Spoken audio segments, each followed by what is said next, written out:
The Shepnaz Podcast begins now. Welcome to the Shepnaz Podcast. I'm Joe and I'm your host today. And today I have with me Hank and Kristen LiPuma, and we're going to be talking all things CR.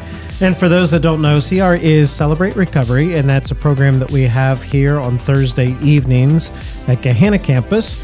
And we're going to kind of go into that, and there's a special event coming up that you're all invited into. So welcome in, guys. Thank you. Thank you. It is good to have you here. And we also have another special guest that's slightly off camera, but maybe I can pop them on. Yeah, if you're watching on camera, we have G here with us. Say hi. She's thinking about it. But no, she's just going to participate silently right now. So that's cool. All right. So welcome in, guys. You've been at CR for a little while now. I mean, the church as a whole has been at CR for a long time. Yes. Either one of you, kind of give us a brief overview of CR at Shepherd, kind of how it's developed over the years. Sure. Do you want to go? Do you want me to go? You can go. Okay. So Celebrate Recovery started at Shepnaz 23 years ago. It started with a ministry leader, and it was really going well. She stayed for 15 years as the ministry leader, and she kind of retired. And then another ministry leader took over for about 7 years. And then Hank and I started a year ago in August. We became the ministry leaders. And so it's, I don't know how far you want me to go into what it is, but like right now, but that's kind of like been the evolution of it at Shepnaz. It's been around since 1991. It started in California, Saddleback Church, and it's literally nationwide and in multiple prisons. So tell us a little bit about what the program is for those that don't have any background with it at all.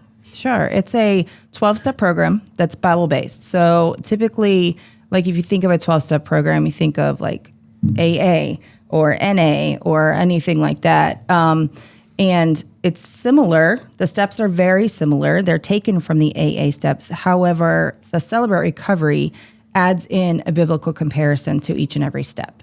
And there's also some changes that were made to some of the steps when it relates to someone who's dealt with any sort of abuse, whether it's physical, sexual, or anything like that. So there's been some Bible-based concepts put in. And then there's also the 8 principles that are based on the Beatitudes from Matthew. Now, when people think of programs like AA or NA, some of the 12-step programs, might think at first like, okay, well, I don't have those kinds of problems, so that doesn't really fit for me for Celebrate Recovery. But my understanding is Celebrate Recovery has a little bit broader scope. So maybe if you could kind of talk about that a little bit. Absolutely. So I'd have never had a problem with any of those things. I'm not a drinker. I've never smoked a cigarette in my life. I've never done drugs. Like, these are not things that I've ever done. However, here I am, 18 years plus in Celebrate Recovery. And now we're the ministry leaders. Celebrate Recovery covers all hurts, habits, and hangups. That it goes from things like codependency to depression and anxiety. Mental health's a big deal right now. Like, there's a lot of people struggling with that. Also things like, having trouble with forgiveness. There are other kinds of addictions, gambling, porn, all those different other kinds of food addiction. Sure. Like, there's all those things as well. So it does touch on addiction, but it also touches on like really heavy personal things that can like really weigh you down. So, Hank, I know you've been, involved with the program, and Kristen's been involved with the program for a long time. In fact, even before you guys were actually a couple. Yes. We're not saying that you should come to CR to find a spouse, but It worked out well for you guys. But if you would, Hank, talk a little bit about, we're going to be talking about a special event soon, but on regular nights, on Thursday nights for CR, kind of like the different role that you have compared to what Kristen does and how those things work out. I usually do a lot of help getting our room set up and getting our computer set up for the the music and the slides, just getting everything in the room set up with the chips and the 6 months. The 6-week challenge wristbands, and Kristen and I, we just we team up and make sure everything's ready for everyone, and we have multiple leaders that help do the 12 steps, and just the different things that we have to do throughout the service. We have a large group meeting that's about an hour, and then we meet separately with men and women in small groups after the first hour.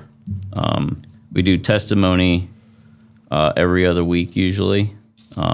It depends a little bit also on if there's holidays, or if we have five Thursdays in the month, we'll have a special worship night, or just maybe something that's a little bit less of a regular service, but just a special type of a service. But we usually do worship songs at every service, and then cover all the regular stuff that Celebrate Recovery has. Now, you kind of mentioned it, like on the fifth Thursdays, you kind of do something a little different out of the norm. It's not to say that you abandon the program, but it's like we're more than just that. Mm-hmm. And kind of that was, I believe, some of the thought behind an event that you've got planned. So I don't know which one of you want to unveil this, but tell us a little bit about what's coming up. Yeah, so actually there's kind of two things coming up. So on the 30th, because a lot of people go trick-or-treating with their families or wherever on Thursday nights, it's like a thing. And it's also our fourth Thursday, or our fifth Thursday this month. And so on the 30th of October, we're going to have like kind of a fall celebration. We're still going to do our steps, our principles. We're still going to do worship. We might have some videos or something, but then we're going to have some time of maybe cookies and some apple cider and some fellowship time instead of a big lesson or a big testimony, just because our numbers might be smaller that night. Sure. So that's always a night to come, like just to kind of check it out if you just want to come hang out with a bunch of people that are like family. But the big thing that we're really here to talk about is the family game night. That is coming up on a Friday, actually. It is the 7th of November. Sorry, I'm afraid she's going to fall. So on November 7th, it's a Friday night. We're going to meet here in the Central Complex at the church.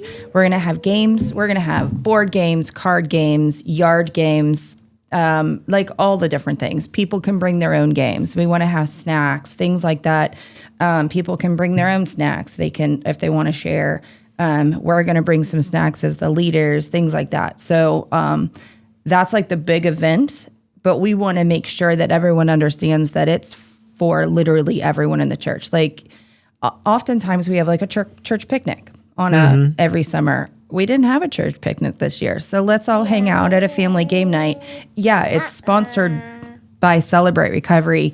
And we want to make sure that people know what Celebrate Recovery is, but we really want people to just come and enjoy themselves. Let's just come hang out. Let's spend some time playing games, listening to music. It's family friendly. Kids can come. We don't have necessarily like a babysitter or anything. They can run around the gym while we're hanging out and playing games, whatever we want. But we just want people to come and relax, have fun, pretend like this is your church picnic. It's just on a Friday night. It's game night. And if you have questions about CR, all of our leaders, or one of our leaders is out of town that night, but the rest of us will all be here and will be, willing and able to talk about anything that anyone has questions about without the pressure of feeling like you have to sit through a service on a Thursday night.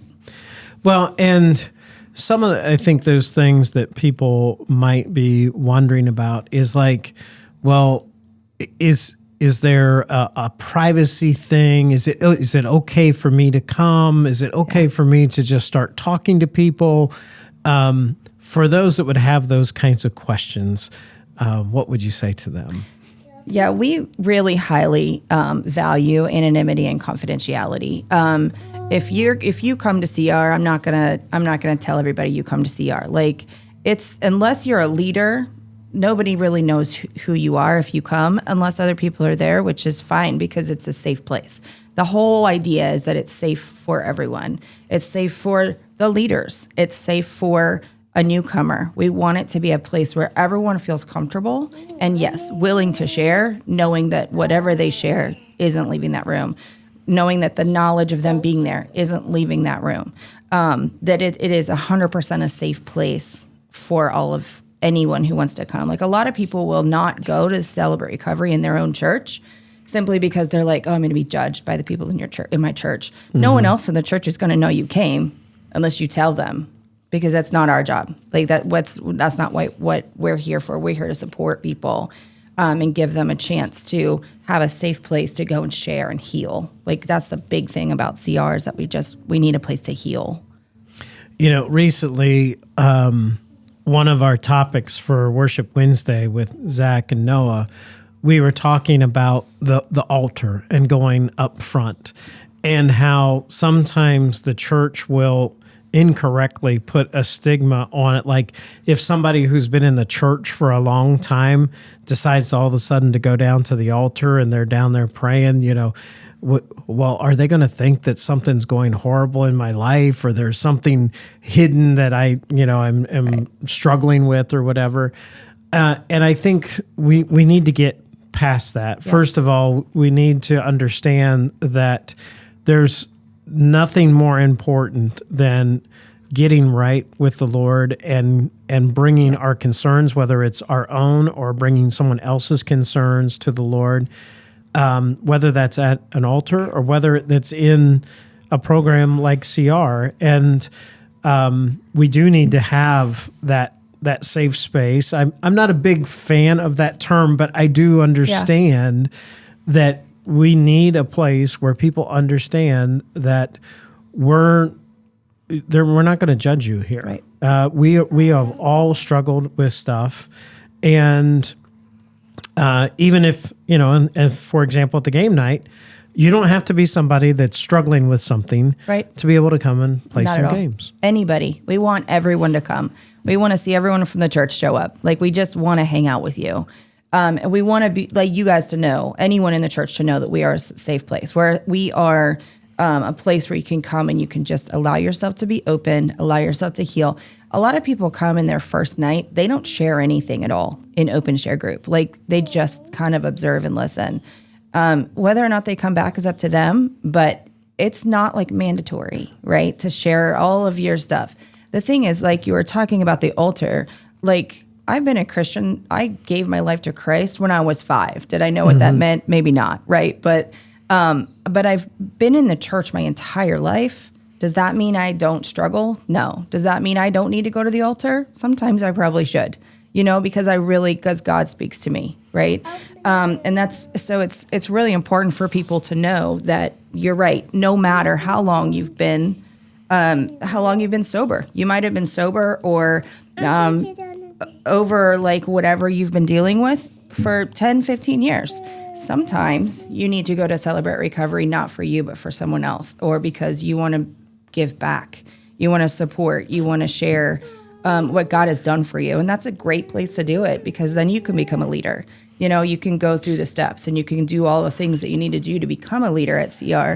And then you're giving back from the healing that you've already gotten. You're able to share that with others, which is a really cool opportunity. So again, maybe you're not struggling at all with anything, right, but you just need a place to go and go, okay, I just need a safe place for right now. I just need to talk to people. Well, and you're right. Sometimes it's not about ourselves. Sometimes it's about the people that the Lord might put in our path. And sometimes just the encouragement of hearing that transformation can happen. We do believe in the power of Christ to be able to transform lives. And maybe it's been years since you've had a kind of struggle like that, but you can testify to that fact that the Lord did carry me through. There is hope on the other side. There is a quote unquote normal life to be had, and you don't have to just be wrapped up in whatever struggles and problems that you have right in front of you at that moment. And it's important to remember that just because you've been sober from whatever it is for 10, 15, 20 years doesn't mean that the temptation's not going to come back. Your desire to do something, or your desire to step back into that lifestyle or whatever, that may not come back, but the temptation to do that might come back. And it's great to be in a place where you have that support system and that accountability to not relapse. Like our lesson this week's about relapse, and the fact that it hits a lot of people where you think you're doing great, and then all of a sudden something happens. You're tempted, or you have this desire, and then you relapse for some reason. If you're in a safe place, if you're in a place like that where you have accountability and you're honest, your likelihood of actually relapsing or relapsing and staying stuck in it is a lot less. Yeah. All right. So Hank, talk to us as we're wrapping up here about times and days for normal CR, and then remind us again about the upcoming game night. So the normal times, we do invite people to help set up around 6:30, but our large group service starts at 7, and then that usually runs about an hour, and then small group starts at 8 o'clock, and depending on how many people we have in our small groups, it could go from like 15 minutes to close to an hour. But we open up that time for each person to share if they want to, and talk about things from the service or things that they're going through. And then the game night, Friday night, November 7th. And what time's that at? 6:30. Okay. Yeah. And technically our time is like 6:30 to 8:30, but if we're having too good of a time, then we'll push it back to 9:30 if we need to. I don't mind. We have the church available, and we're just going to have a good time, and she's about to sing a solo. Well, she just discovered the headphones, Yes. so she's getting the full effect right now. All right, so once again, Thursday nights at 7 p.m. You can come at 6:30 to help get things set up and everything. And as always, you can let Hank and Kristen know that you'd like to be a part of this ministry and help in some way. I know that they're always looking for people with recovery testimonies, and they're able to share what God has done in their life. If you have that, you can email podcast@shepnaz.org and let us know, and I'll pass that on to them. Also, you can check out everything that's going on in the church by going to shepnaz.org. We encourage you to follow us on Facebook, Instagram, and YouTube. For Kristen and Hank, I'm Joe. Have a great day. This podcast is a production of the Shepherd Church of the Nazarene, Gahanna, Ohio. Email to podcast@shepnaz.org and let us know what you think.